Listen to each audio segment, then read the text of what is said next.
Hi viewers, welcome to our channel. ప్రస్తుతం మనతో పాటు సీనియర్ జర్నలిస్ట్ దాము బాల సన్నర్ వారితో మాట్లాడదాం.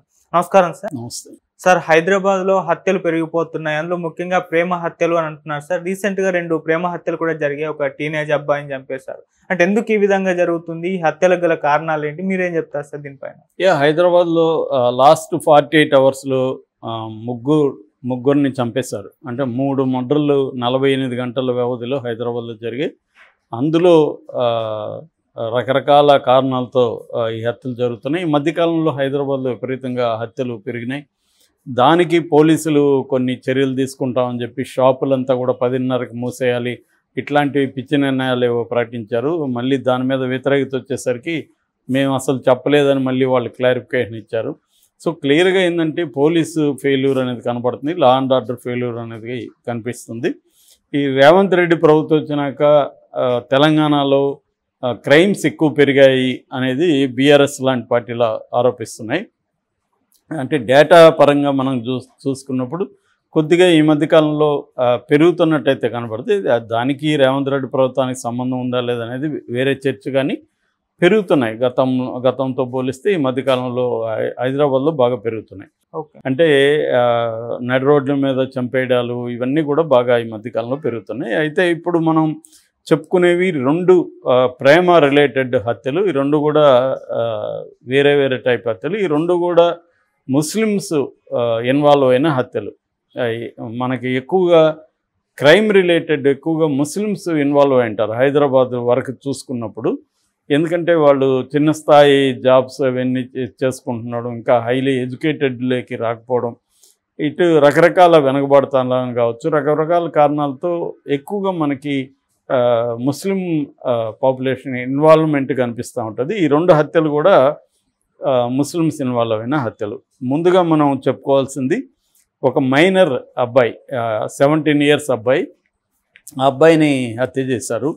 అది అతి దారుణంగా హత్య చేశారు. అది ఏంటంటే అహ్మద్ అని మోసాపేట సర్కిల్లో సఫ్దర్ నగర్లో ఉంటాడు.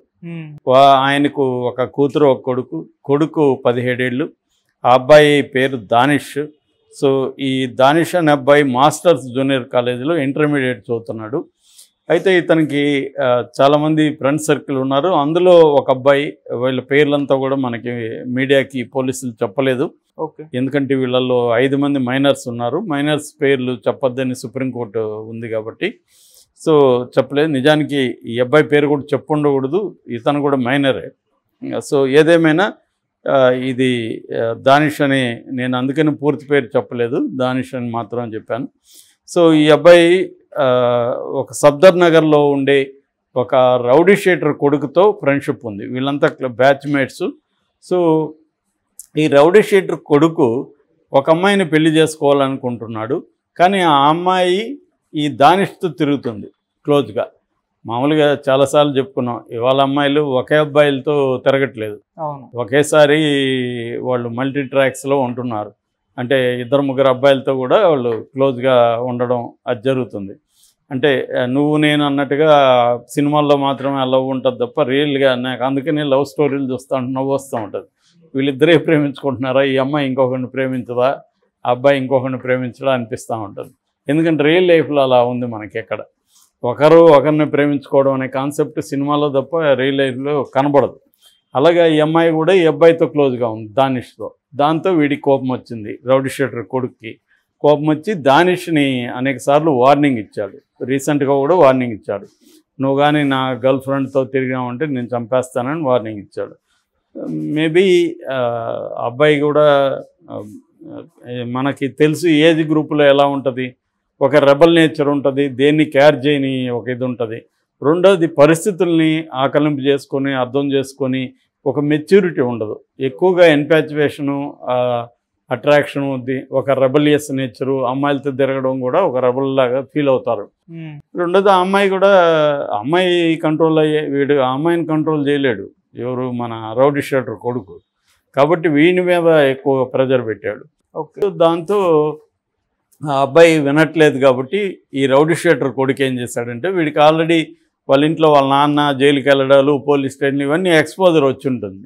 అంటే క్రైమ్ ఎలా చేయాలి, చేసినాక కూడా ఏం చేయాలో ఈ అబ్బాయికి మొత్తం తెలుసు. అందువల్ల వాళ్ళ నాన్న అనుభవం నుంచి తను నేర్చుకొని ఏం చేశాడంటే వీడిని ఎలా చంపాలి ఏంటి అనేది ముందు ఒక స్కెచ్ చేశాడు. ఓకే. ఆ స్కెచ్ చేసి ఏం చేశాడంటే వీడ క్లోజ్ ఫ్రెండ్స్ ద్వారా ఫోన్ చేయించి సరదాగా రారా కలుద్దామని చెప్తే 22వ తేదీ ఈవినింగ్ అబ్బాయి వెళ్ళాడు దానిష్. వెళ్ళినాక వీళ్ళు బోరబండ రైల్వే స్టేషన్ దగ్గరికి తీసుకెళ్ళి వీళ్ళకంతా గాంజా బ్యాచ్ కూడా వీళ్ళు. సో గాంజా తీసుకొని అందరూ గాంజా పీల్చారు. పీల్చిన తర్వాత ముందుగా ప్లాన్ చేసుకొని గాంజా పీల్చారు, బీర్లు కూడా తాగారు. సో ఆ బీరు బాటిల్తో ఇతన్ని పొడిచారు. ఇతను కొంచెం పెనుగులాడాడు, కానీ ఇతను ఆ బీరు బాటిల్తో చనిపోలేదు, పడిపోయాడు కింద, చనిపోలేదు. దాంతో గొంతు పిసికి చంపేశారు. చంపినాక ముందే వీళ్ళు ప్లాన్ చేసుకున్నట్టుగా ఆ శవాన్ని తీసుకెళ్ళి రైలు పట్టాల మీద పడుకోబెట్టారు. అంటే వాళ్ళ ప్లాన్ ఏంటంటే ఇది యాక్సిడెంట్ లాగా, అతను ఏదో రైలు క్రాస్ చేస్తుంటే ట్రైన్ వచ్చి గుద్దేసింది, యాక్సిడెంట్ లాగా చూపించాలనేది వాళ్ళ ప్లాను. సో అలాగే వాళ్ళు బాడీని అక్కడ వేసేసారు, వెళ్ళిపోయారు. సో ఇక్కడ వీళ్ళ నాన్న ఏం చేశాడంటే అహ్మద్, ఆయన ఏం చేశారంటే ఈ అబ్బాయి 22వ తేదీ ఈవినింగ్ వెళ్ళాడు, బయటికి రాలేదు. విచారిస్తే ఎక్కడ ఎవరింటికి పోయాడు, ఎవరి ఫ్రెండ్స్ ఎక్కడ దొరకలేదు. దాంతో నైట్ అంతా వస్తారేమో అని చూశాడు, నైట్ రాలేదు. సో టెన్షన్తో మార్నింగే లేచి వెళ్ళి పోలీస్ స్టేషన్లో కంప్లైంట్ ఇచ్చాడు.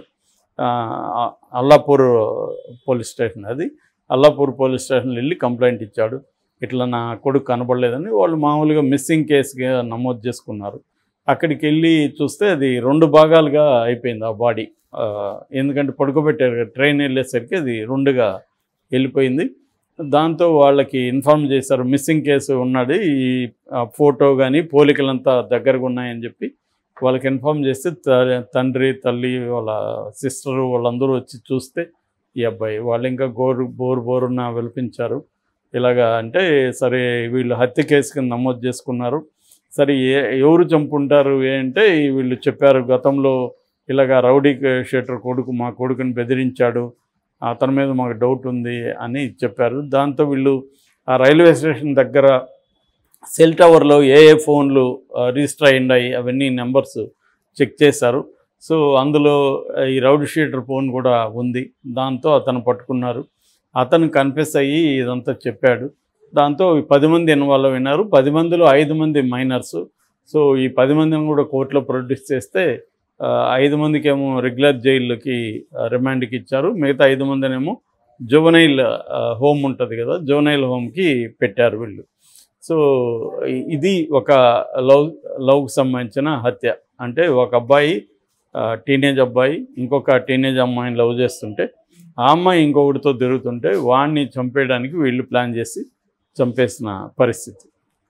ఇక రెండవది అది వచ్చి నార్సింగ్ గోల్కొండ దగ్గర జరిగింది. ఇజాయిత్ అలీ అని సాఫ్ట్వేర్ ఇంజనీర్గా దుబాయ్లో పనిచేస్తున్నాడు. అతను హైదరాబాద్ వచ్చాడు. అతను ఇక్కడ ఒక అమ్మాయిని లవ్ చేస్తున్నట్టుగా తెలిసింది. సో ఆ గొడవల్లో ఏం చేస్తారంటే కొంతమంది కారులో వచ్చి అతన్ని గొంతు కోసేసి చంపేసి వెళ్ళిపోయారు. అందులో 2 అబ్బాయిలు, ఒక అమ్మాయి కూడా ఇన్వాల్వ్ అయింది. అది ఇంకా డీటెయిల్స్ పోలీసులు ఇంకా పసిగట్టలేదు. అంటే అదైతే లవ్కి సంబంధించిన హత్య అని చెప్తున్నారు. అది కూడా ఇక్కడ ఆల్రెడీ ఎవరో గర్ల్ ఫ్రెండ్ని ఆ అబ్బాయి ఫోన్లో అంతా ఇది చేస్తున్నాడు, లవ్ చేస్తున్నాడు. దాంతో వాళ్ళిద్దరు మాట్లాడుకుంటున్నారు. దాంతో ఆ అబ్బాయికి సంబంధించిన ట్రాప్ చేసి ఈ అమ్మాయి ద్వారానే అబ్బాయిని హైదరాబాద్ పిలిపించి ఇలా చేశారు అనేది వెర్షన్ అనమాట.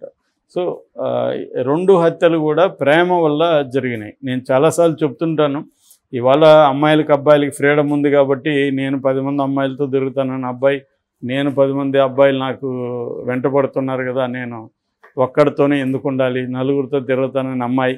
ఇది కామన్ అయిపోయింది. తల్లిదండ్రులు కూడా ఏం చేయలేని పరిస్థితి. అయితే వీళ్ళకి తెలియదు ఏంటంటే దీనివల్ల సైడ్ ఎఫెక్ట్స్ ఏమున్నాయి, ఏమొస్తాయి అనేది వచ్చే వరకు తెలియదు. అందువల్ల కొంతమందికి రాకుండానే వాళ్ళ లైఫ్స్ బాగానే ఉండొచ్చు, ఎంజాయ్ చేయొచ్చు, వాళ్ళు హ్యాపీగానే ఉండొచ్చు. కానీ కొంతమందికి అలా ఉండట్లేదు. దీనివల్ల ఏంటంటే ఎవరో ఒకరు హర్ట్ అవ్వడం ఈ రిలేషన్షిప్స్లో. ఇప్పుడు ఒక అమ్మాయి 2 అబ్బాయిలతో తిరుగుతుంది అనుకో, అందులో ఒకడు హర్ట్ అవుతాడు, ఒకడు ఈగో హర్ట్ అవుతుంది, మేల్ ఈగో. సో వీడు ఆ అమ్మాయిని చంపడము, ఆ అబ్బాయిని చంపడము, లేకపోతే తను చనిపోవడము, ఏదో ఒకటి వైలెంట్గా ఇది ఎండ్ అవుతుంది. ఓకే. సో అందుకని రిలేషన్షిప్స్లోకి ఎంటర్ అవుతున్నప్పుడు దీని కాన్సిక్వెన్సెస్ ఎలా ఉంటాయి, సైడ్ ఎఫెక్ట్స్గా ఏం జరగచ్చు, ఇది థింకింగ్ అనేది ఇంపార్టెంట్.